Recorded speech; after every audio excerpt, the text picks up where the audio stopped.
Ring, ring, ring. Postman. Who this? Jerry the worst.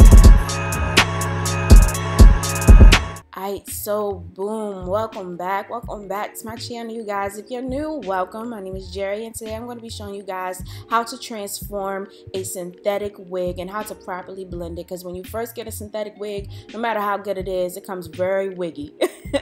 Real wiggy. So the wig that I'm going to be using today is from Grace Fantasy. It's their synthetic body wave black ombre red wine wig. And I'm going to start off by just cutting off the excess lace on the wig. I'm going to try to close as close to the hairline as possible. And maybe it's a force of habit, but I always leave these little lace tabs on each side of the wig just to help me glue it down, because I feel like, you know, I need that extra lace to kind of shimmy it around for me. So then I just flipped the wig around and then like just popped it on my head. And I kind of shimmied it around my head just to figure out how I want to style it, you know, where I wanted my part to be at. So y'all, after I was done figuring that out, I went on to just combing out the wig because I knew the curls had potential.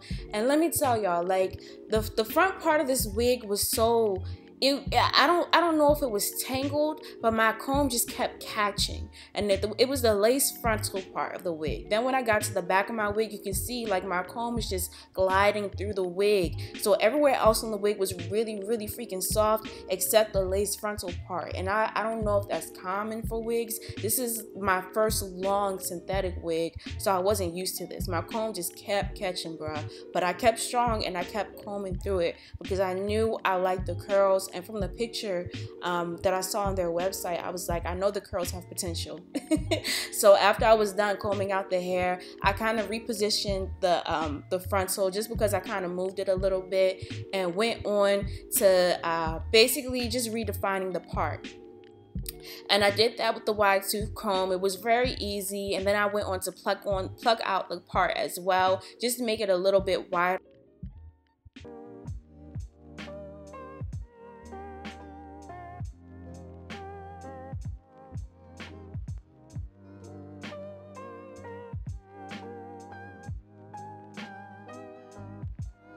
After I was done plucking my part, I went on to take my wand curler and start to glide it on the top of my head just to make the top of my wig as flat as possible. Boy, what I noticed is that this wig gets better with time. Like every time I put on this wig, I just glide my wand curler on the top of it, and it just makes it flatter and flatter and more realistic looking, you know.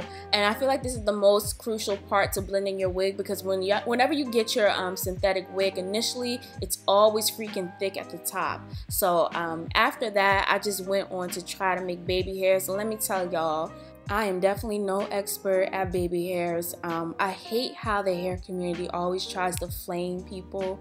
Like, y'all, I'm not Tokyo Styles. If you want Tokyo Styles, y'all act like y'all came out the womb knowing how to do hair. I'm still learning.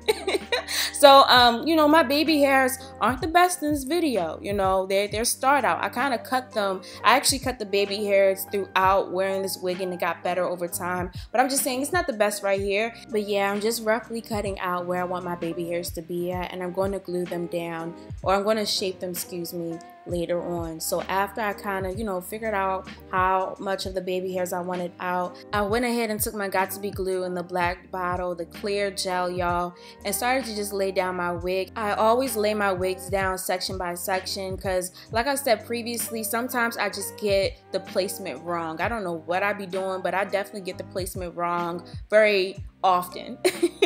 So laying it down section by section really helps me avoid that, you know.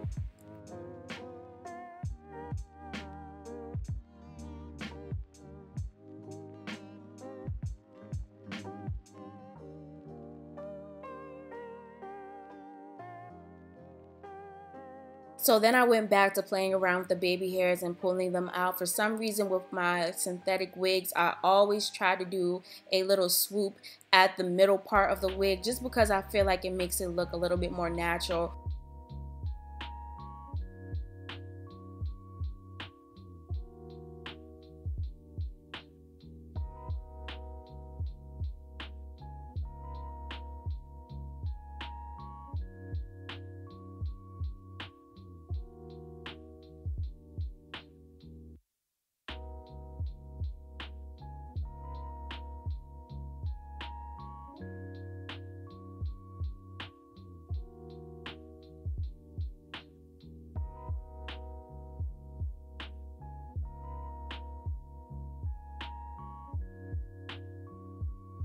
Alright, so as you guys can see, it's definitely starting to come along and look way more natural than it did before. But my ending thing that I always do is put concealer at the part. I know some ladies don't like doing this. I know they like their part really thin or really thick. I just feel like putting concealer at the part just makes it look way more natural than not doing it. You know, that's just for me. Do what you want to blend your wig. You know, that's the whole point I want you to take away from this video. So without further ado, I am officially done. Thank you guys for watching. I hope you enjoyed. Tell me what you think about this wig. If you have any holy grail tips or tricks you would like to share with the crew, you know, let somebody, you know, save a wig out here, put it in the comment section below, and I will see you guys in my next video. Bye, y'all. Looks, I be giving looks, Fashion Week in New York and I just got booked. Looks, I be giving looks, Fashion Week in New York and I just got booked. Looks, I be giving looks, Fashion Week in New York and I just got booked. Looks, I be giving looks, Fashion Week in New York and I just got booked.